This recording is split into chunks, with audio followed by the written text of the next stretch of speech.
This is Somebody's Wife, Somebody's Mum with Anastasia Jade.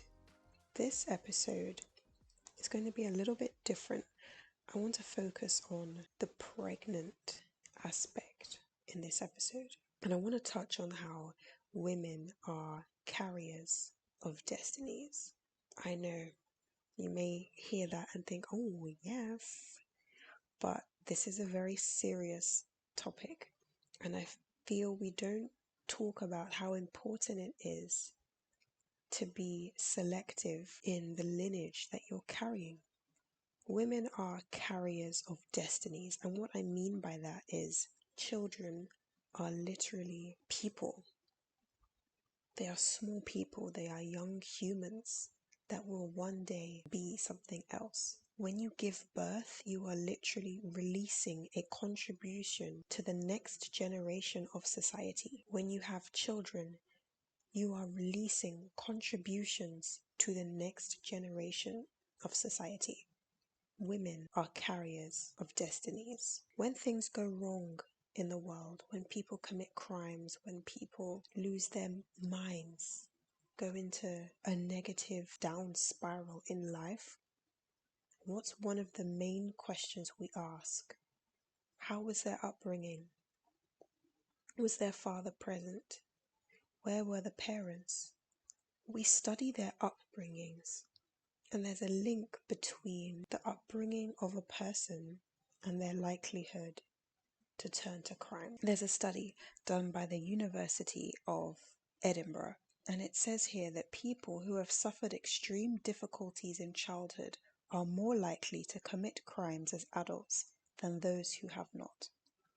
Childhood experiences such as poverty, maltreatment, school exclusion, police contact are associated with serious offending and frequent criminal convictions in adulthood. This is a report from the university, and it says here that the university tracked more than 4,300 people to examine their involvement in crime and antisocial behavior from 12 to 35 years old, and a quarter of the 4,300 people had at least one criminal conviction by the age of 35, ranging from theft to serious assaults. And it goes on to talk about drug use, and it goes on to talk about repeated crime and being victims of crime. And it talks about here how a history of adverse childhood experiences and trauma, such as bereavement, relationship breakdowns, serious accidents or illnesses, affects people's abilities to stay away from crime. What this shows is that the structure of your home that your child grows up in is going to dictate their destiny. People love to say what is written for you is for you, what God has said for you is for you. And of course, his word shall not return to him void. If you do not cultivate an atmosphere and an environment for God's word to pass, it cannot. We can't do nothing and expect destiny to just happen. We have to align ourselves. When things go wrong, people look to the family structure.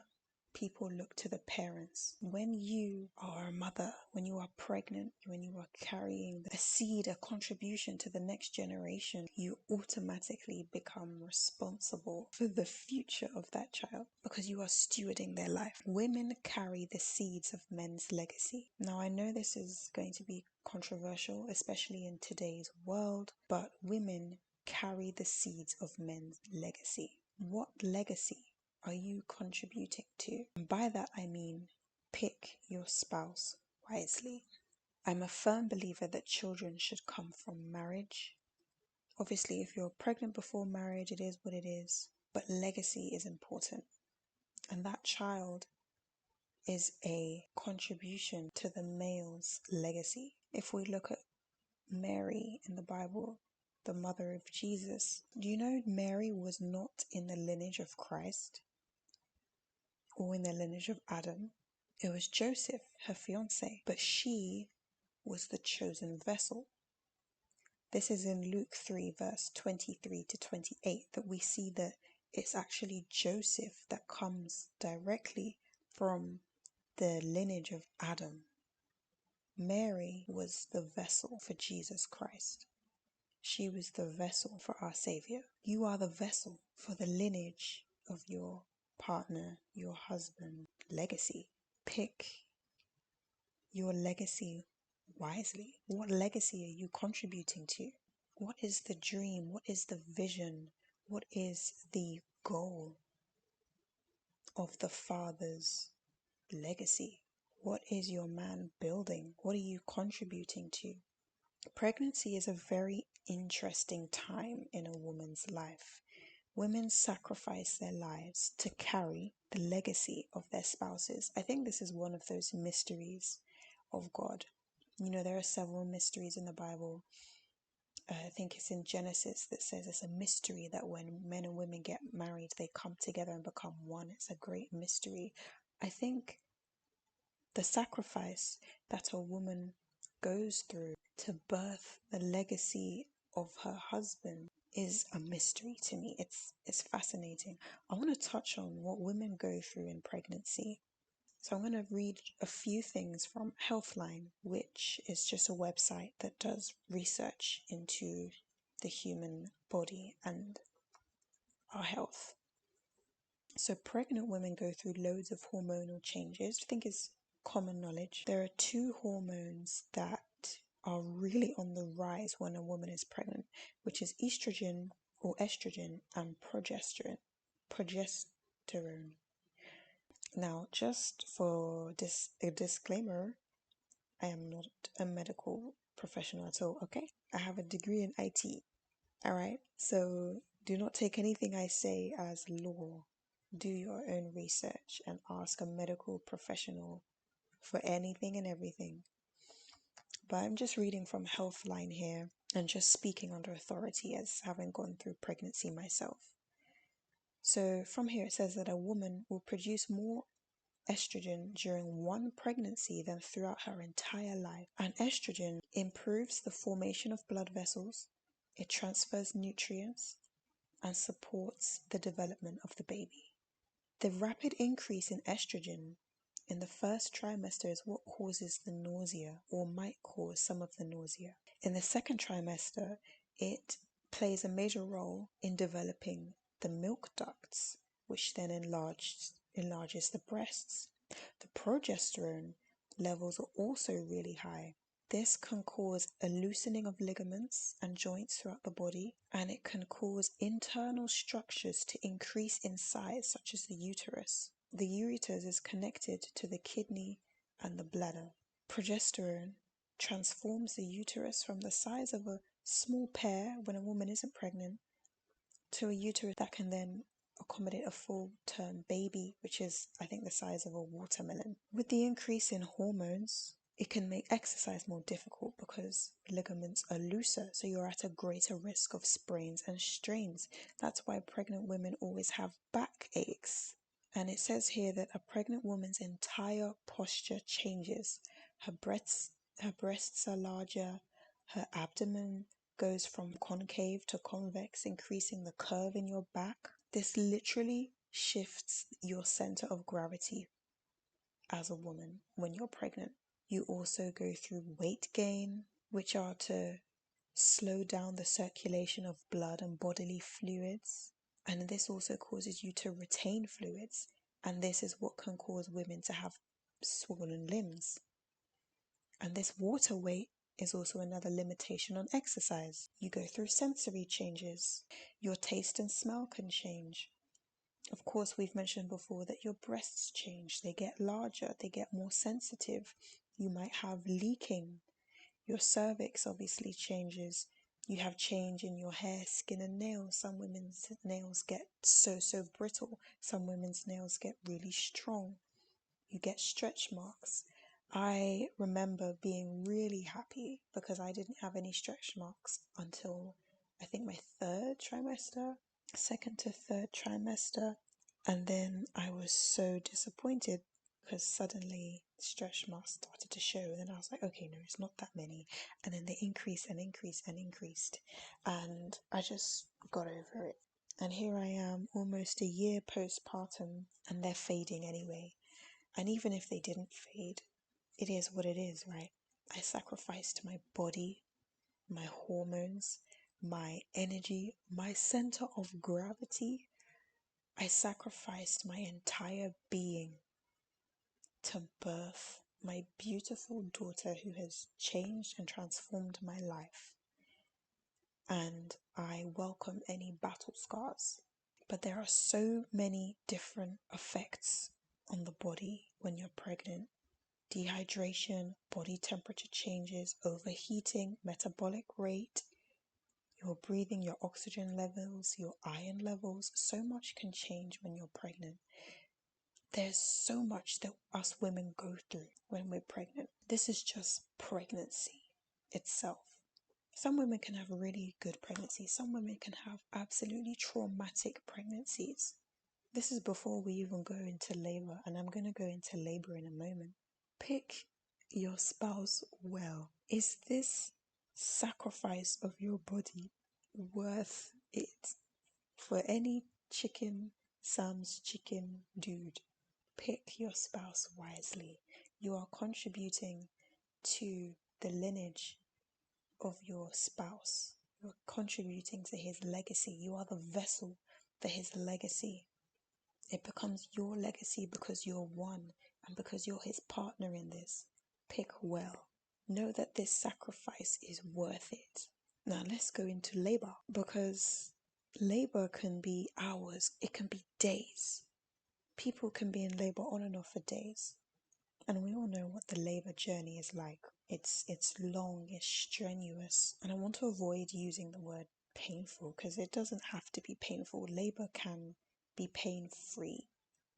There are courses you can do to have a pain-free labor experience. I had a pain-free labor experience. Obviously, labor is intense, and yes, the contractions do hurt, but you can have a smooth labor in spite of all of this. So I don't want to demonize labor, because I don't want to contribute to any fear mongering. Labor can be pain-free, but of course it can also be painful, and of course it can be traumatic and unexpected. This is another sacrifice. It's another sacrifice where you may go through hours or days of labor to bring forth this life into the world, to bring forth this contribution to the next generation of society. And I just feel that God is in all of this, that as you are changing your body in pregnancy, and as you are powering through labor to birth this child, it is symbolic of your life as a parent. It is symbolic of your life as a mother, that you are transforming yourself, that you are sacrificing yourself, your time, your body. You sacrifice so much for your child, for the greater good, because of the legacy that is coming from you. The Bible says that children are a reward. It says that children are a reward. And I really love this scripture in Psalms. This is Psalms 127. And I always read from the New King James Version, by the way. I'm going to read the whole thing. It's only 5 verses. Unless the Lord builds the house, they labor in vain who build it. Unless the Lord guards the city, the watchman stays awake in vain. It is vain for you to rise up early, to sit up late, to eat the bread of sorrows, for so he gives his beloved sleep.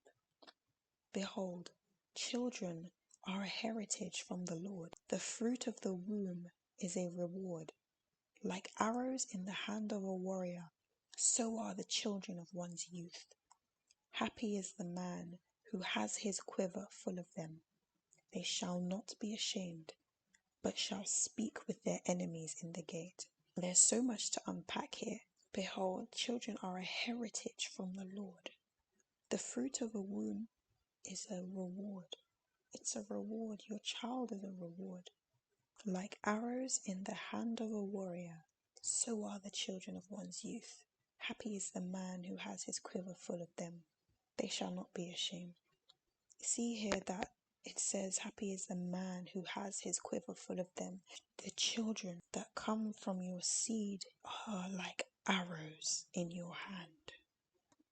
And here we see the outcome of children that are raised according to the word, raised according to God's standard. They will be like arrows in the hand of a warrior. They shall not shame their parents. Their father shall not be ashamed.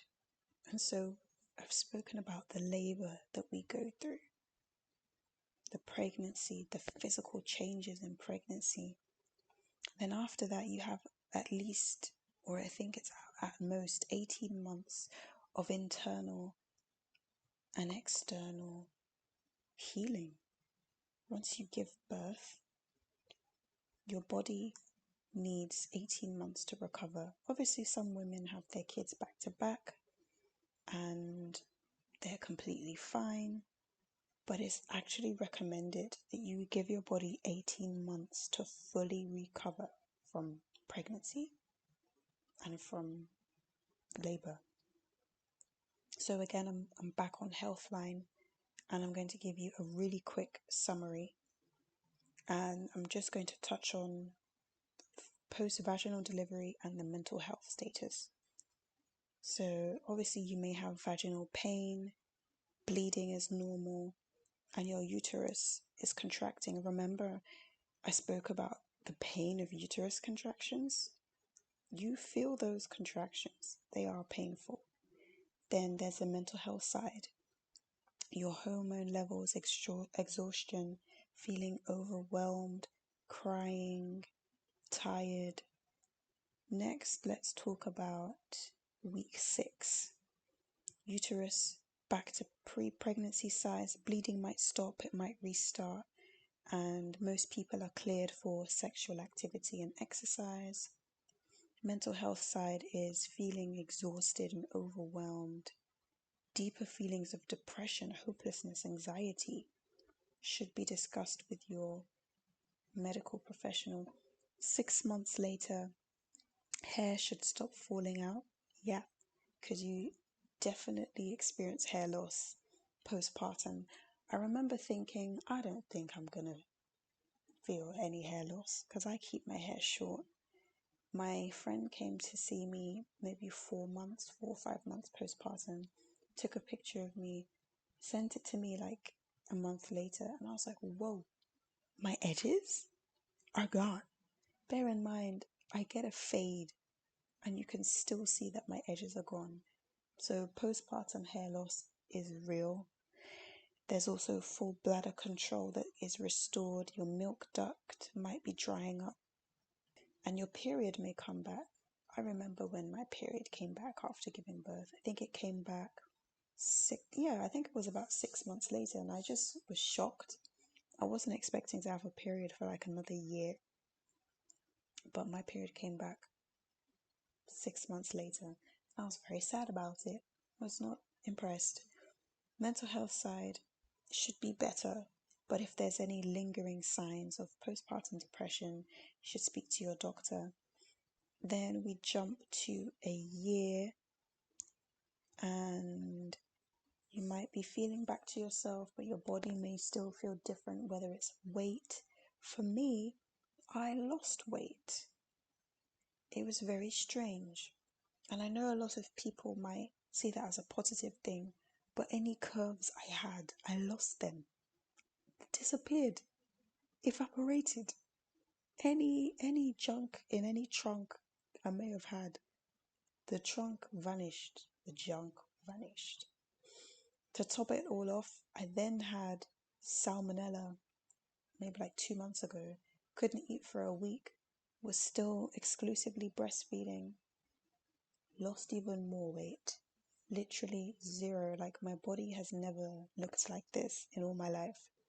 I'm not skin and bones, but I've lost any juiciness that I had before. That is something I did not anticipate. Pregnancy took away my bum, and there's a reason for that. I think it was something to do with some of the fat reserve, but I didn't realize I'd have to work to get it back. I gotta get my back back. So my postpartum body, I'm grateful I didn't put on weight. I am definitely glad that I lost the weight, but I obviously lost my assets. And your boobs, if you breastfeed, I'm almost a year deep as an exclusive breastfeeding mum. And I can tell you that your boobs really do deflate. It's not a joke. It's not a joke, my guys. It's not a joke, my friends. It's not a joke. Your boobs deflate. They fill up when there's milk, which is when maybe you missed a feed or two. But then they deflate. They deflate. And my husband is like, I don't understand, because you didn't have milk in them before. But now they say you had milk and the milk is gone. They deflate. And I don't get it. That's the maths. I don't know. I don't know. But yeah, the postpartum body change is an interesting one. It's an interesting one. Do I think women should pressure themselves to snap back? I'm not gonna lie, I do. Do you know why I do? Because motherhood is stressful, as incredible as it is, as life-changing as it is. It's obviously stressful as well. And knowing that there's something that you can do to make yourself feel better and to look good too, I think you should invest in that. Whether that's you trying to get back to your pre-baby body or working on the new body that you have. But I definitely think that we should try to feel good about ourselves physically instead of just thinking, this is how I am. I know I spoke about the battle scars of pregnancy earlier being, for example, stretch marks. 100%. The things that you can't necessarily change are the things that you can't change. But where you might be able to do the little thing here or there just to know that you are happy in the skin that you're in, I am a firm believer in that.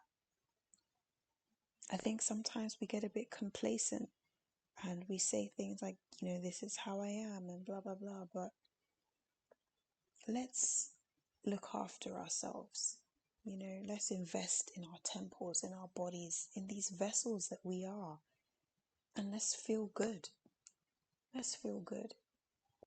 So we have the sacrifice of the 10 months of pregnancy where your hormones and everything is just changing and swelling and puffing up.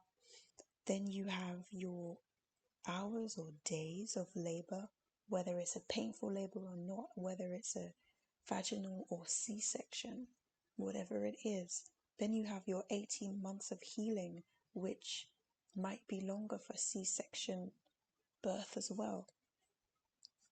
This is a massive feat.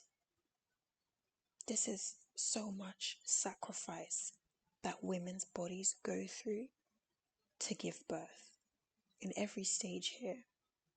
And then begins years of nurturing, of mentoring, of serving, of teaching, of training the child. You sacrifice your sleep. You might even sacrifice your comfort. When parents say they're co-sleeping, you might think they have it easy. But there are certain positions you should sleep in for the safety of your baby if you're going to co-sleep. Again, please do your own research on this. But for example, when your baby's a bit smaller, you should sleep in a kind of C shape around them or a J so that they can't wriggle up and hit their head on the headboard or wriggle down and eventually slide off the bed kind of thing. There are certain positions that mums sleep in when they co-sleep that are not comfortable, but it's for the baby. But because we co-sleep now, I have to sleep facing my baby and I have to sleep in a way that will protect her. And of course, waking up in the night, especially when she was a lot younger, and I spoke about this in a previous episode, the fact that babies don't sleep in the night. If you are expecting a baby soon, do not expect them to sleep, because really and truly, sleep is another thing that women have to sacrifice. Obviously, men also lose sleep And even though, and I really want to do this in another episode, but men and women, mothers and fathers, definitely go through different types of parenthood. We're experiencing different ways of parenthood. It's just different. And it's not easier or harder for anyone. Let's talk about the early maternity stage where the women are still on maternity leave. So you're not going to work the next day. You're not necessarily going to rest, especially if you don't have a village of people coming to help you. You're probably thinking of maybe cooking, cleaning, sorting out the house, or of course just dealing with the baby all day, looking after the baby all day.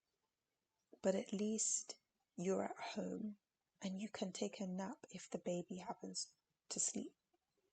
With the husband, he may have gone through that night of cluster feeding where the baby is just hungry every whatever 3 milliseconds, and then he has to go to work and do a 9 to 5 or a 10 till 10, whatever shift your husband does, whatever his work pattern is, on no sleep. He can't take a nap at work, and work is not a break for him. It's a different kind of work.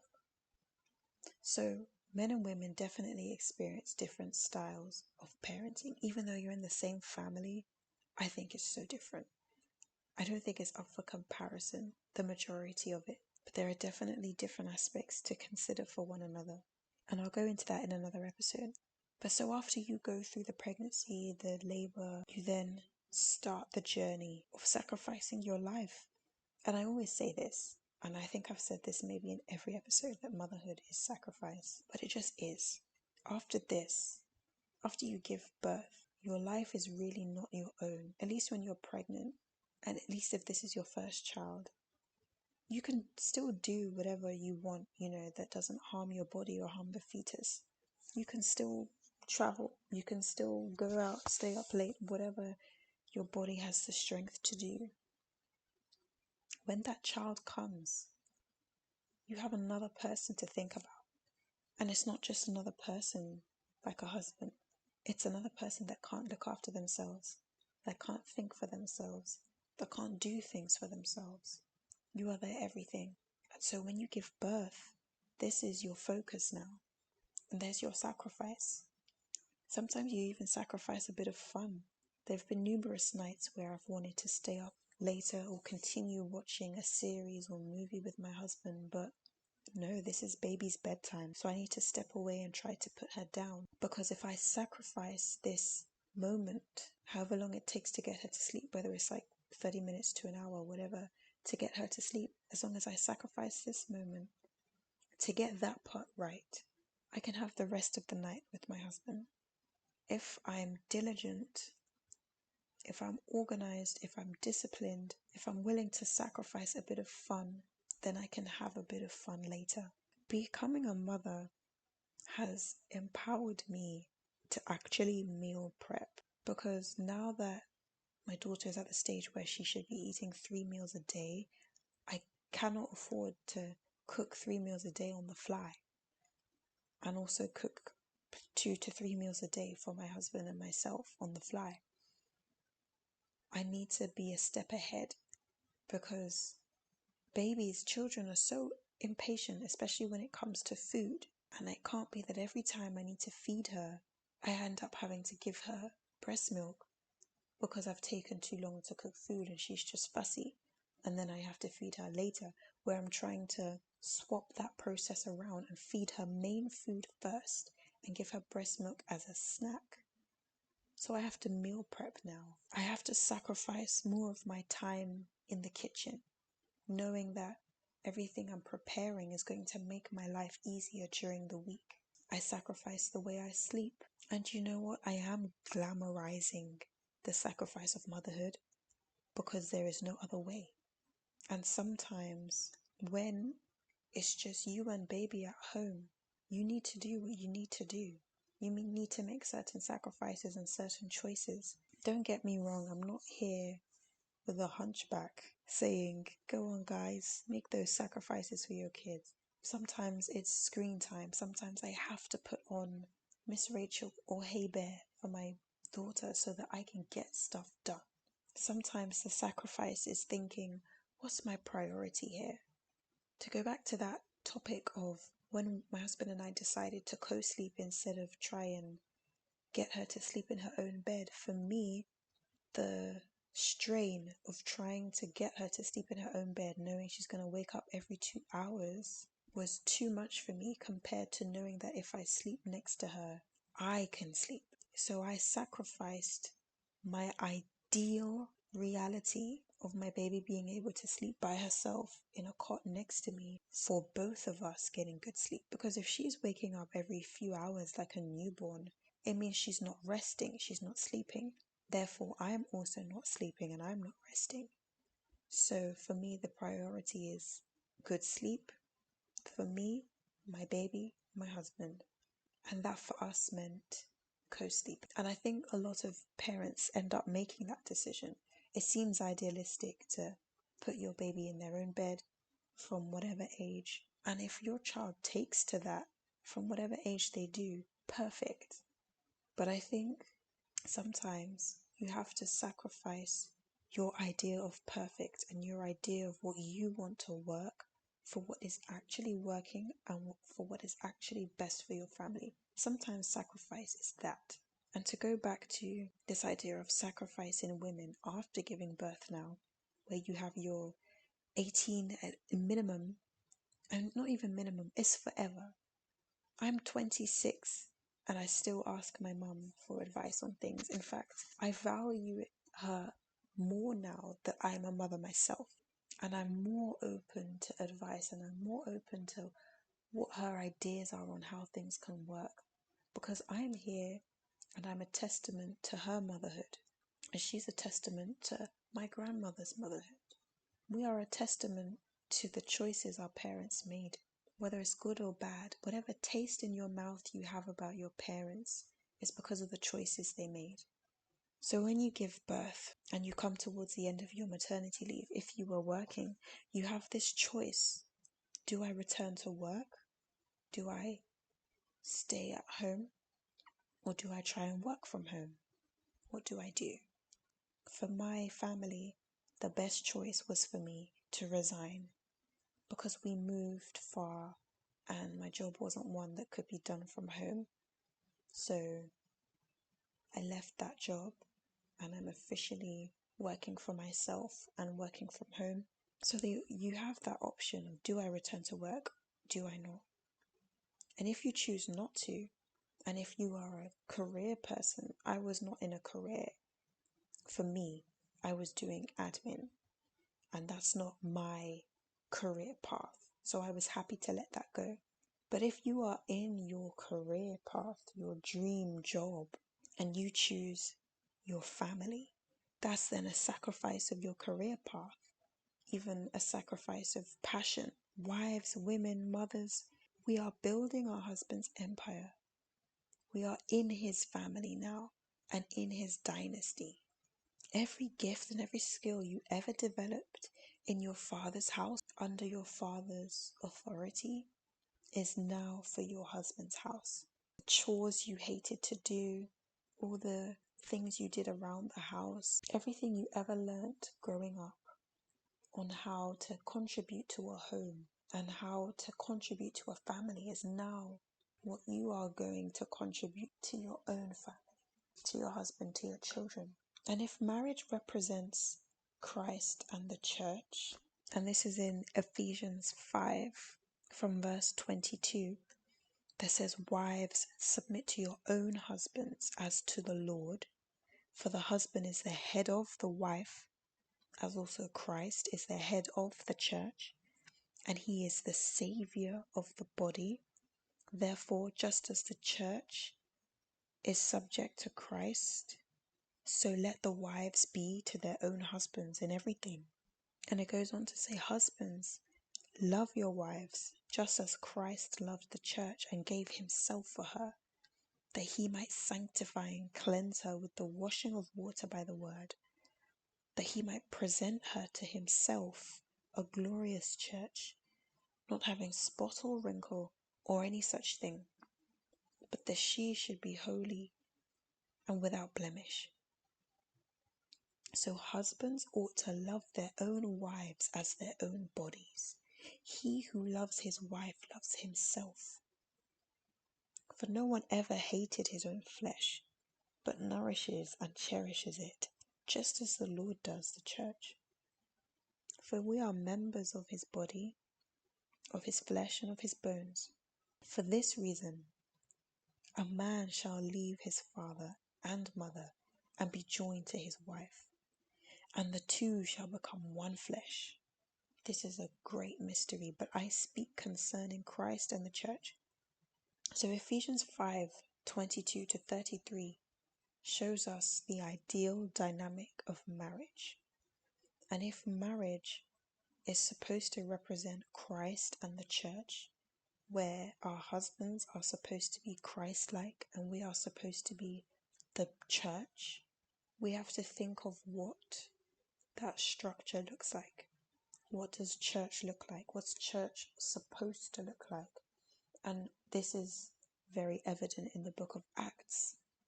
And we see that even from the time of the Old Testament, that servants in the church, servants in the ministry, build towards the ethos, the vision, and the mission of that ministry. Everything that the servants do, everything that the church does, should build towards the ethos, vision, and mission and legacy of that church. There should be a clear mission statement of what the church believes, what they should be doing. We know that a lot of Paul's epistles, a lot of Paul's letters were telling the churches what they ought to be doing. Churches should know what they ought to be doing. We should have direction. So then if marriage represents Christ and the church, that means we are to contribute, serve towards, build towards the ethos, vision, and mission of our husband and of his legacy. And therein lies the importance of submitting to a God-fearing man. Therein lies the importance of submitting to someone who is aligned with God. Because everything we must do in this life must be for his glory, and it must be to bring his kingdom down. If the apostles thought that the kingdom of God was at hand then, how much more is it at hand now? Whatever vision, mission, legacy we are building towards, it must be God-focused. It can't just be about wealth or fame or possessions or things. It has to be about God and bringing his kingdom down. It's so important to be in ministry. And I don't mean it's important to become a pastor, to become a prophet. I mean it's important to be like Jesus wherever you are, whatever you do. And not just that, but only do what he says you should do. Only be where he says you should be. Say what he says you should say.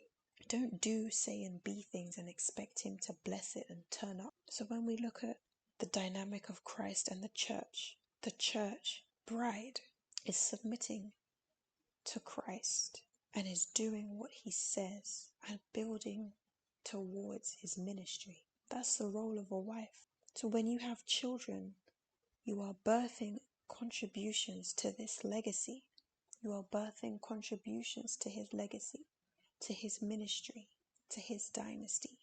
That's why it's so important to submit to the right spouse. It's so important to submit to the right spouse. And not just that, but it's so important to pray for them. Men have a lot to think about and a lot to juggle. Can we think about men for a minute? I'm a self-employed stay-at-home mum. It sounds like a dream, but it still means I'm doing full-time work and also looking after the house and also looking after the baby. Of course, I make my own hours, but the work is still there and I still have to get it done. And I still have to sort out the house and I still have to look after my baby. When I have a meltdown, like I did last week, my husband can console me, he can comfort me, he can assist me with the chores at home to alleviate some stress and to allow me to get some more work done if I wasn't able to finish something. But I can't do my husband's job for him when he's having stress at work. If my husband has a meltdown, there is not much I can do apart from just console him. Pray for men. Pray that your husband will humble himself and seek the Lord. Pray that a new fire for God will be stirred up within him. Pray that he will receive direction straight from the Father. Pray that your husband will walk in alignment with what God has written for him. The Lord has already fashioned our days. Pray that your husband will come into alignment with all that God has spoken over him, with all that God has designed him for. Your husband is the head of your home. Your husband represents Christ in your home.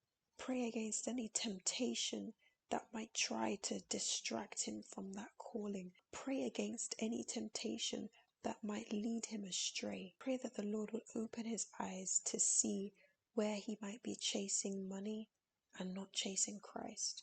It's such an easy trap for men to fall into. They have this pressure to provide for us as the wives, as their families. But pray they may know that their first pressure should be to seek God.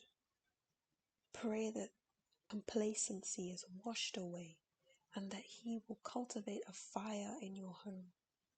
Pray for your husband. There's so many distractions for men out there. There's so many distractions. Whether it's sexual or materialistic, there are so many distractions. But we need our men to kneel down before our God and receive their instruction for this time. So I'm going to round up here. Thank you so much for listening to this podcast. I hope you are blessed. I hope you learned something. And I hope you're excited, as I am, for future episodes. See you in the next one. Bye-bye for now.